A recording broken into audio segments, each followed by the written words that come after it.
అందరికి నమస్తే అండి. టేక్వుడ్ సోఫాని రిపేరింగ్ అనేది చేస్తున్నాం అనమాట. 3+11 5 సీటర్ టేక్వుడ్ సోఫాని రిపేరింగ్ అనేది చేస్తున్నాము. ఓవరాల్ గా ఫోములతో పాటు ఈ క్లాత్ కూడా మార్చి పాత లుక్ నుంచి కొత్త లుక్ అనేది మేము అనేది మారుస్తున్నాం అనమాట. ఫస్ట్ నుంచి లాస్ట్ వరకు చూడండి. అలాగే మీ దగ్గర కూడా ఎలాంటి సోఫా వర్క్ ఉన్నా మమ్మల్ని అయితే కాంటాక్ట్ అవ్వండి. అయితే ఈ సోఫాకి వచ్చేసి కింద సిట్టింగ్ లో పాత ఫోమ్ మొత్తం పూర్తిగా తీసేస్తున్నాం అనమాట. అయితే బ్యాక్ సైడ్ ఒకవేళ మీ సోఫాకు మంచిగా ఉంటే మాత్రం ఉన్నదాని నుంచి ఒక 1 ఇంచ్ ఫోమ్ వేసి కూడా చేసుకోవచ్చు.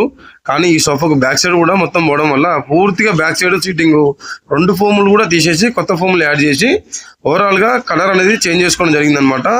ఓవరాల్ గా పాత సోఫా నుంచి కొత్త సోఫాలోకి అయితే దీన్ని మార్చడం అనేది జరిగింది. అలాగే మీ దగ్గర ఎలాంటి సోఫా వర్క్ ఉన్నా మమ్మల్ని అయితే కాంటాక్ట్ అవ్వండి. మా ఛానల్ సపోర్ట్ చేయండి.